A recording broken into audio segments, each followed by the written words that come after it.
Ya. No, the clicker should be right there. Ok. Hola a todos y gracias por venir a mi capstone. Estoy muy emocionado poder presentarles lo que he hecho, mis hallazgos sobre mi investigación de capstone. He tocado el tema de la comunicación intercultural y primero un gracias a Earl Brown, quien es mi advisor. Yo soy Ryan Bassen. Y primero, antes de todo, necesito definir algunos términos. Um, Sobre cultura hay un montón de definiciones.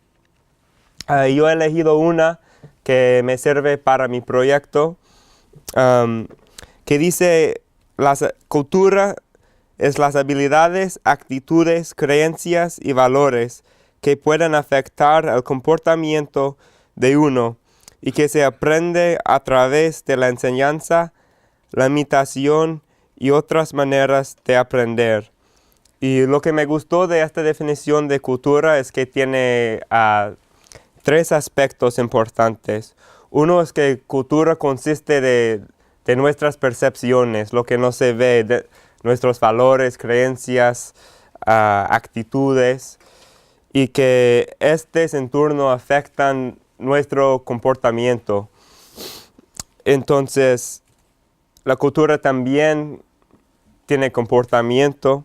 Y finalmente, esta definición, a diferencia de otras definiciones que encontraba, dice que la cultura se aprende por la enculturación, y esto es importante y vamos a ver por qué más adelante. Y la siguiente definición es la definición de la comunicación intercultural. Bueno, tengo que definir eso porque es el tema de mi proyecto.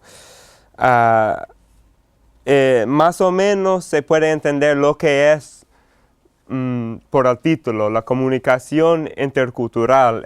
Se trata de comunicaciones entre personas o sujetos de diferentes culturas. Y tengo una definición más fija que dice, es un intercambio que incluye la traducción del significado entre personas de culturas diferentes. Es decir, la atribución del significado es lo que hacemos en la comunicación. Estamos atribuyendo significados a lo que decimos, a mensajes, y estamos compartiendo significados. Y entonces es el estudio de cómo eso pasa entre personas de diferentes culturas que tienen diferentes maneras de expresarse, tienen diferentes entendimientos del mundo. Y entonces la comunicación intercultural es tanto el estudio de estas interacciones y estas interacciones en sí mismas. Y a lo largo de esta presentación voy a usar la frase, la comunicación intercultural, para las dos cosas. Mi proyecto, este es el índice de mi proyecto de capstone. Y lo que trató primero fue una introducción a la comunicación intercultural en cuanto a lo teórico, porque esto es donde tengo que empezar. Pero no solo quería parar ahí, quería ver cómo puede aplicarlo a la vida real, porque eso es lo importante de los estudios, poder aplicarlo a situaciones reales y hacerlo útil a la gente. Y entonces apliqué lo que aprendí primero a la comunidad aquí en Monterrey, el condado de Monterrey, pero principalmente he visto cómo pudiera uno aplicársela a la organización Special Kids Crusade y sus interacciones con la comunidad latina aquí. Me gustaría poder presentarles todo, pero para esta presentación nomás voy a presentar lo teórico, porque es lo que tengo tiempo presentarles, y también yo creo la mayoría de mi proyecto se trató de lo teórico, porque es el base. Bueno, entonces ya sabemos lo que es la comunicación intercultural. Ahora, ¿qué quiere hacer la comunicación intercultural? ¿Qué es lo que procura cumplir la comunicación intercultural? Hay un concepto que introdujo Ángel Velázquez Oliveras sobre el actor ideal. Y este es un actor en los intercambios interculturales ideal, que pueda, más o menos, que es perfecto en sus comunicaciones interculturales. Yo propongo que si entiende los aspectos o las habilidades del actor intercultural, también se entiende los propósitos de la comunicación intercultural. Y entonces, primero, el actor ideal es efectivo o efectiva. Este significa que la persona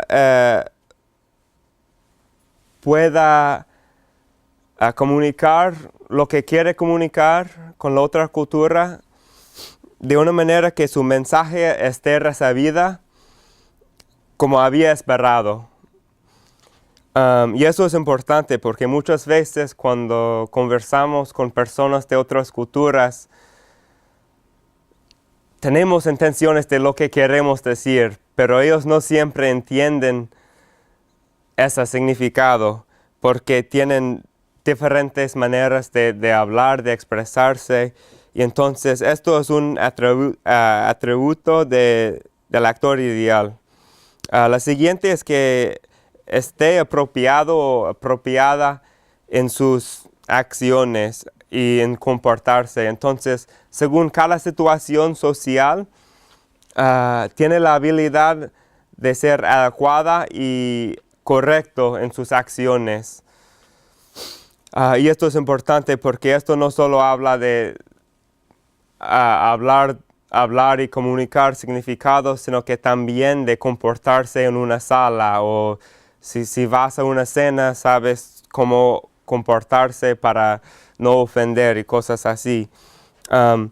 Y la comunicación intercultural, de lo que he leído, procura que uno esté efectiva y apropiada en sus interacciones con una o algunas culturas, porque bueno, no es posible que esté uno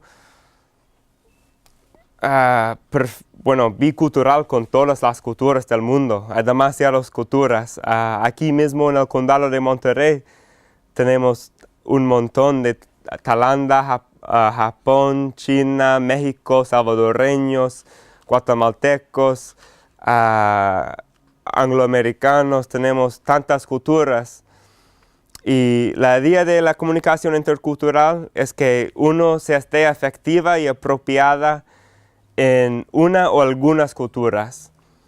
Ahora bien, hay otros aspectos del actor intercultural, o digo habilidades, que sí se pueden aplicar a todas culturas. Y estas son las habilidades cognitivas y afectivas. La habilidad cognitiva quiere decir que una persona tenga la habilidad de diferenciar, tiene una comprensión general sobre las diferencias culturales y puede reflexionar sobre esas diferencias. Y si se puede hacer eso, se puede también evitar los prejuicios y estereotipos, porque los prejuicios y estereotipos la mayoría de veces son debidos a la ignorancia, a no saber que esto es una diferencia intercultural, o de cultura, digo, no de biología, y no significa que yo soy mejor y son peores, que tenemos diferentes culturas. Y el siguiente es la habilidad afectiva. Y este es el poder ser curioso delante de otras culturas. En lugar de juzgar otras culturas y decir, oh, eso es bueno, eso es malo, es ser curioso. Lo cual incluye tener empatía y el poder ser flexible en frente de acontecimientos ambiguos. Esto es muy importante porque yo creo que como seres humanos, el primer instinto muchas veces delante de algo ajena o ambiguo es tener miedo, querer identificarlo cuanto antes con la mente y esto es malo, esto es bueno, esto es una amenaza. Pero tenemos que luchar contra este instinto y decir, bueno, voy a tener curiosidad, paciencia, hasta que entienda yo lo que quiere decir este acontecimiento. Y entonces con nuestras interacciones interculturales, sí, con algunas culturas vamos a poder ser como bicultural. Digo, vamos a entender las costumbres, las actitudes, los valores de esta cultura. Pero con todas las culturas no vamos a poder hacer eso. Y entonces tendremos que, con las culturas que no conozcamos súper bien, tener habilidades cognitivas y afectivas para poder actuar en situaciones ambiguas y no juzgar y tener prejuicios sobre ellos. Y ahora bien, ¿cómo llegamos todos a cumplir, a ser el actor ideal? Bueno, primero tenemos que entender un poco más sobre lo que es cultura. Para mi proyecto, no me sirvió tanto solamente una definición de cultura, tenía que buscar un poco más y leía sobre conceptos de cultura de E.T. Hall. Y una cosa que me ayudó mucho es una interpretación que dice que la cultura se puede dividir entre tres interpretaciones, que la cultura, bueno, se puede interpretar la cultura en una manera de que consiste de la cultura material, la cultura no material y el comportamiento. La cultura material es todo lo que se puede ver y tocar y todo, es la ropa, la fashion, la comida. Y la segunda es la cultura no material. Esto es todo lo que no se ve, valores, creencias, la historia, papeles de género. Y la última es comportamiento. Estos son los procesos verbales y no verbales. Y cada uno de estos tiene más unidades, digo unidades de cultura aquí. Y supongo que ahí atrás no se puede ver cada uno de las unidades de cultura, pero lo importante es saber que sí, la cultura material, no material y percepciones tenga unidades más específicas. Y esto es importante a nosotros porque con estas unidades podemos empezar a conocer cultura más efectivamente. Es decir, si yo pregunto, ¿qué es la cultura argentina? De Argentina, van a decir, pues no sé. Pero si les pregunto, ¿cómo figura los papeles de género cuando los niños de Argentina intentan ligarse? Algo así. Se puede responder a esa pregunta más fácil. O, ¿qué son las reglas de cenar? Es que cuando vayamos conociendo la cultura así, con unidades, nos da la oportunidad de conocer la cultura en sí misma, pero necesitamos empezar en situaciones específicas. Ahora bien, ¿cómo relaciona todo esto a la comunicación intercultural? Pues, primero, cuando veamos de lo que consiste cultura, o cuando sabemos cómo interpretarlo de una forma concreta y explícita, tenemos la habilidad de analizarlo y conceptualizarlo y ser cognitiva en cuanto a ver culturas. Vamos a tener la capacidad de distinguir las diferencias generales en cultura y evitar los prejuicios y estereotipos. Y también con la información que les he presentado sobre la cultura, vamos a poder ser más efectivas. Porque sabemos que nuestras diferencias, la mayoría son debido a cultura y nuestro condicionamiento, y no es algo biológico. Con eso tenemos empatía a los demás y podemos saber, bueno, esto es debido a cultura, no voy a juzgar. Y últimamente cada de las unidades que les he presentado pueden ser obstáculos en cuanto a ser efectiva y apropiada, como los papeles de género, por ejemplo, o la estructura de la familia. Si la estructura de la familia es diferente de la cultura mía a la cultura del otro, pues eso significa que esas diferencias, si yo no entiendo que eso es cultura, puedo malinterpretar su comportamiento o la familia ahí. Puedo decir, bueno, que la familia ahí, ellos no les importan, sus abuelos están bien malas esa gente. Pero bueno, si estoy practicando la relevancia cultural y si sé que es una diferencia de cultura, voy a decir, bueno, a lo mejor tienen una diferente manera de estructurar la familia. Ahora bien, un ejemplo más concreta. Cuando yo estuve en España, bueno, yo tengo muchos ejemplos de la comunicación intercultural. Me he metido la pata muchas veces. Y esto es una de mis historias favoritas, que cuando estaba en España, conocí a dos chicas de Serbia y como se vean son muy guapas. Y yo pensaba que a ellas les interesaba yo mucho, porque siempre caminaban conmigo muy cerca,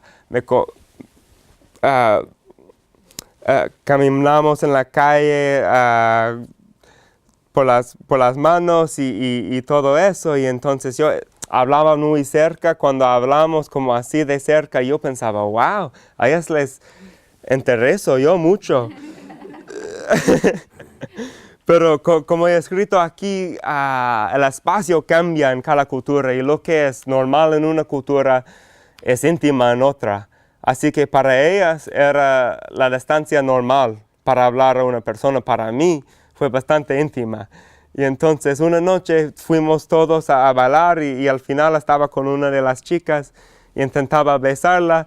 Y pues entonces aprendí mucho sobre la comunicación intercultural, que ella no quería besarme. Lo bueno es que todavía estamos amigos, y tenía que aprender que, por ejemplo, en el siguiente foto aquí, esto no significa que a ellas les intereso yo, significa nomás que es una cultura más cerca, más caluroso.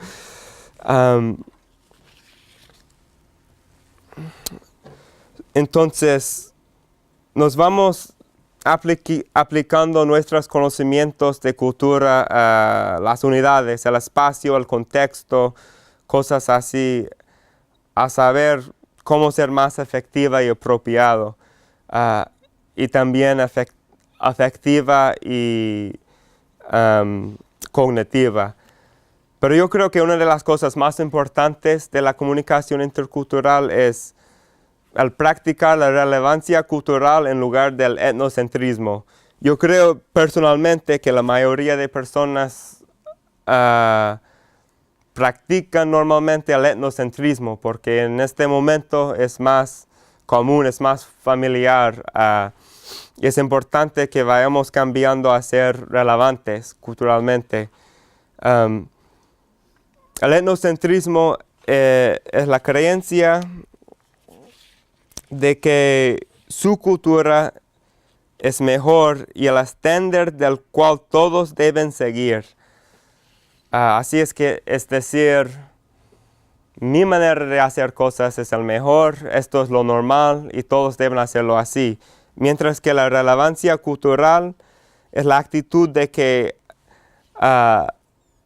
las ideas y los costumbres de una cultura o de una sociedad deben ser analizados dentro del contexto de esa misma cultura. Y esto es importante. Si todos podemos hacer eso, es una habilidad que aplica a todas las culturas. Y yo creo que vamos a tener más tolerancia, más empatía y vamos a poder comunicar mejor porque tenemos que tener paciencia. Y las conclusiones es que, bueno, esto creo que es importante, tener en cuenta la comunicación intercultural. Siempre cuando estamos comunicando, puede que sea con una persona con nuestra misma cultura. Es difícil, que hay tantas cosas que tenemos que manejar, emociones, diferentes ideas, diferentes maneras en que percibimos el mundo. Y la verdad es que el mundo ahora se está encogiéndose con la globalización. Y es aún ahora más importante que podemos practicar los conceptos de la comunicación intercultural en frente de tantas ideas y diferentes. Por ejemplo, ahora en Francia, originalmente yo pensaba, bueno, yo no voy a estudiar la cultura material porque eso no es un obstáculo en la comunicación intercultural. Y luego leí un artículo como apenas prohibieron la burka en Francia. Y eso es la cultura material, son ideas bien ajenas y diferentes, pero la burka como es un choque de cultural total y necesitamos ahora más que nada tener paciencia y dejar de juzgar y decir, bueno, a lo mejor es otra cultura y si ella lleva un burka no es la misma cosa de que yo, una mujer de aquí, llevar una burka. Puede que tenga otro sentido en su cultura. Y bueno, la conclusión personal para mí es que a mí me gustó mucho poder hacer este capstone porque me ayudó ver que hay más que estudiar, que no solo eso. Yo creo que voy a necesitar estudiar más y ser un estudiante de Masters y PhD, no sé, porque me interesan mucho los estudios y al hacer eso he podido conocer otras culturas. Fui a Perú, a Argentina, a España. Y yo creo que más que aprender esas culturas, aprendí más sobre la cultura mía. Que antes de tener esta experiencia de aprender español, yo pensaba que no más fuera yo un humano y que no había tenido un condicionamiento cultural. Y luego me di cuenta, soy blanco, soy estadounidense, Y eso es bueno porque necesitamos hacer explícita nuestras culturas para poder comunicar mejor. Y me interesa mucho la comunicación intercultural porque me dio un léxico para poder definir cultura.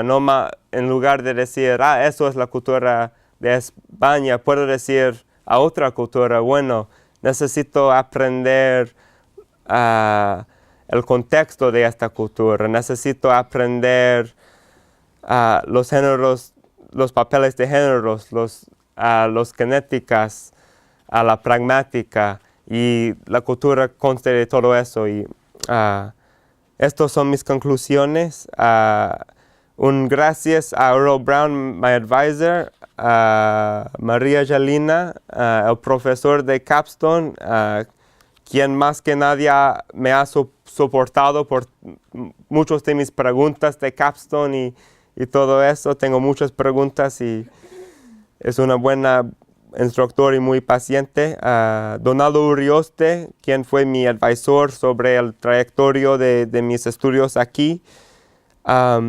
Y también a Aline Allinger Candreva, quien es bueno, la jefa incluyendo los niños con discapacidades, en Special Kids Crusade, ella me invitó a investigar su organización, y también a Mary Claire Loudman, la jefa del Centro de Recursos Familiares. Y también no lo he puesto aquí, me siento bien averiguado, pero a Sarah Dallin, porque me ayudó en mis investigaciones, saber cómo investigar. Y eso es un proceso a veces muy difícil, porque me sentí perdido. Pero ahora ya está. Y aquí son mis works cited, y gracias a todos.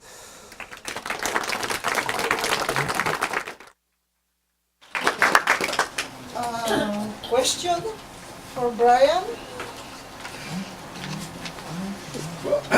Just Richard Lambert, is an expert in cross-cultural communications in the University of Pennsylvania, former head of the National Foreign Language Center. One of the definitions he uses for global competence, in addition to empathy and knowledge and language and so forth, is a very interesting term, approval.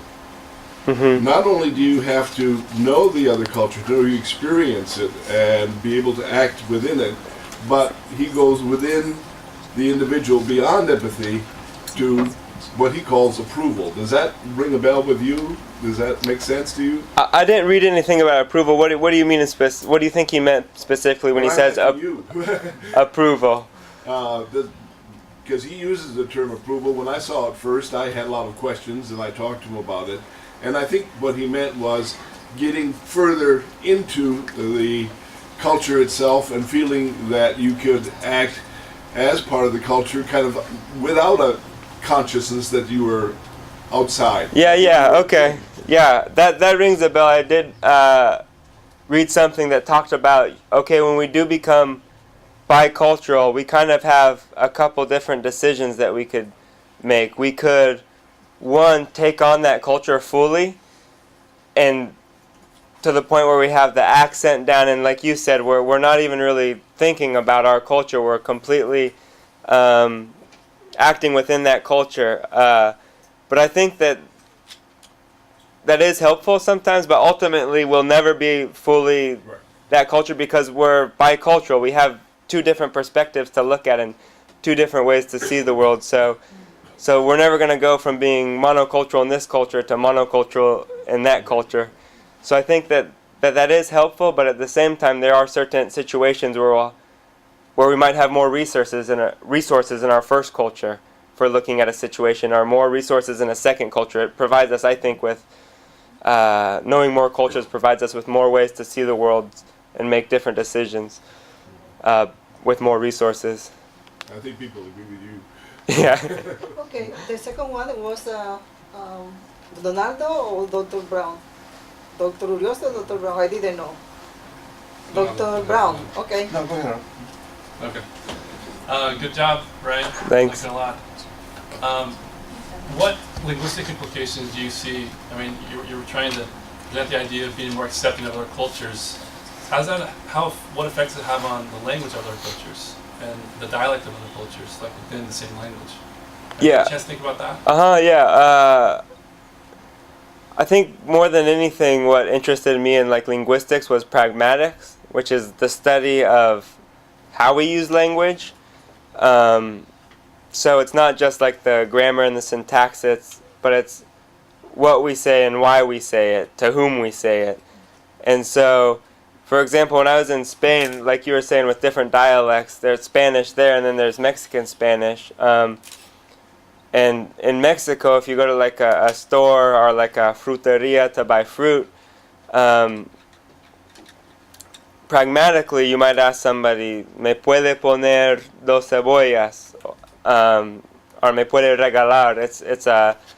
And you would speak to the person in usted, and so it's a lot more formal. Well as in Spain, they'd say, ponme dos cebollas. So they talk to them in the two, and it's very direct.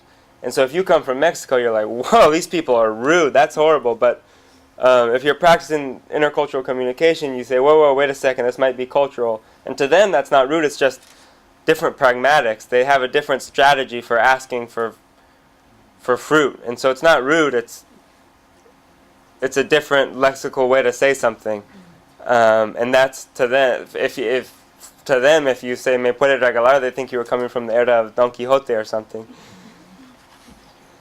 Doctor. It's just an interesting question to me. Before you went to Spain, you spent a whole year in Spain. Now, before you went to Spain, I seem to recall thinking of something very, very different for a possible capstone presentation. Now, so did you have, or I don't think you had in mind yet this type of study. So when you went to Spain, you're being there. You were not researching this. I mean, I saw the example you gave. How did that experience over a period of a year help you with your research now for your final project? Yeah, I think was an accumulation of my studies in Spain and before. I think that I wasn't to the point like you said yet in Spain, but definitely my growing awareness that cultural differences plays a lot into communication, even if I didn't have like really the language to say that yet, was growing. And so I think I went to Peru for a month and Argentina for a month, and there I got acquainted with those cultures a little bit, you know, on like a surface level, and started becoming aware of that. But I think it's when I went to Spain, I was there for a whole year, just about 10.5 months. And also I was introduced to much more cultures at once, because there's a huge foreign student population there, Erasmus. So all the students from all over Europe, you know, France, Italy, Serbia. One of my best friends was from Morocco. A lot of Northern Africans there. There was Chinese immigrants. One of my best friends there was from Senegal. There's Africans there as well, sub-Saharan Africans, and so there was Japanese students, and so there was such a big mix. And I would say that there, like I remember thinking that I'd learned like the Spanish accent, but I didn't, because for the most part my group of friends were from all different cultures, and our common language was Spanish, but with like 10,000 different accents. So I think just my growing interest in that, and then with some of the classes I took too, I took a class, analysis of discourse, and got introduced to pragmatics, and we started really looking at differences in cultural ways to express ourselves. And I think by the end I had come across intercultural communication, and it interested me. Okay, thank you very much, Brian.